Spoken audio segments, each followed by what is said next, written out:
Gila, puluhan tahun kita dikadalin Bank Indonesia. Mereka ngerampok uang negara pakai rekening rekayasa. Ngeri.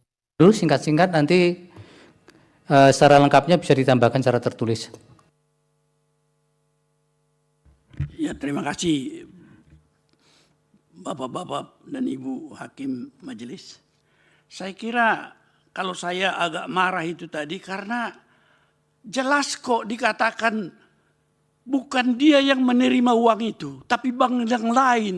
Dan itu ada di Bank Indonesia dan itu berdasarkan audit BPK, otentik.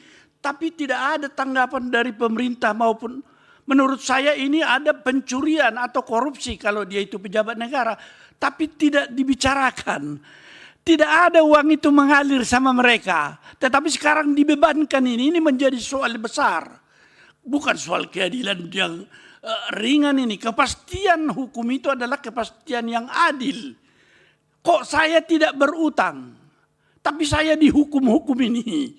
Bahkan ada putusan Mahkamah Agung, saya kira dengan mudah kita cek ke Mahkamah Agung karena di sini ada bekas panitera juga Bapak, ya kan?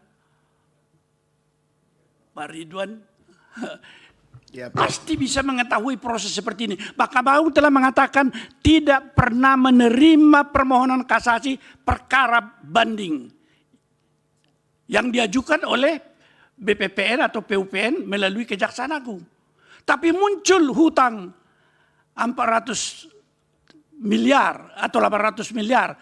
Tapi kemudian oleh PUPN karena lama proses sudah 4 triliun. Saya tidak mengerti apa kepastian hukum yang adil di sini. Jadi sekarang kita sepakat dulu. Apakah Indonesia mau memberantas korupsi atau tidak? Kok BPK yang bertugas untuk itu sudah kasih nih. Tidak ada dia Pak. Ini coba dilihat nanti bukti otentiknya di putusan pengadilan 350. Itu makanya saya agak heran. Indonesia ini arahannya kemana kalau begini? Dia tidak terima tapi dia sekarang dibebani. Bahkan ditambah-tambah lagi dengan berdasarkan peraturan PUPN yang sudah ketinggalan zaman.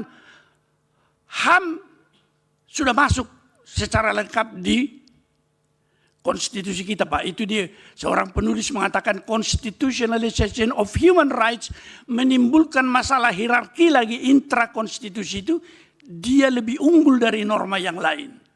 Sekarang ini dirampas dia, tidak dilindungi dalam kepastian hukum yang adil. Tapi kita persoalkan tidak dijawab oleh PUPN dan pemerintah ini. Ini yang saya inginkan sebenarnya. Apa benar pemerintah memberantas pencurian di negara ini? Resmi Pak, ini Bank Indonesia, 2 rekening. Jadi ibaratnya ke belakang ini, aturan ini bank sentris misalnya, ternyata ke belakang dianukan. Mundur begitu. Itu gampang dilihat siapa yang melakukan itu di Bank Indonesia pada saat itu. Tapi tidak dilakukan. Jadi kalau ini menjadi sikap kita, ini background daripada semua pengujian undang-undang ini, hutang yang pasti itu apa? Kok dia nggak punya hutang? Sekarang kita bicarakan jumlahnya lagi dibicarakan lagi sudah 4 triliun. Dari mana itu? Sedikit Pak Maru, sebenarnya kalau pengadilan negeri ketika menjatuhkan putusan hingga Mahkamah Agung, kalau itu mengkait pihak ketiga yang harus ikut bertanggung jawab, sementara di kelengkapan pihak ketika mengajukan gugatan tidak dipersoalkan oleh hakim, berarti dia sudah dilibatkan dalam gugatan itu.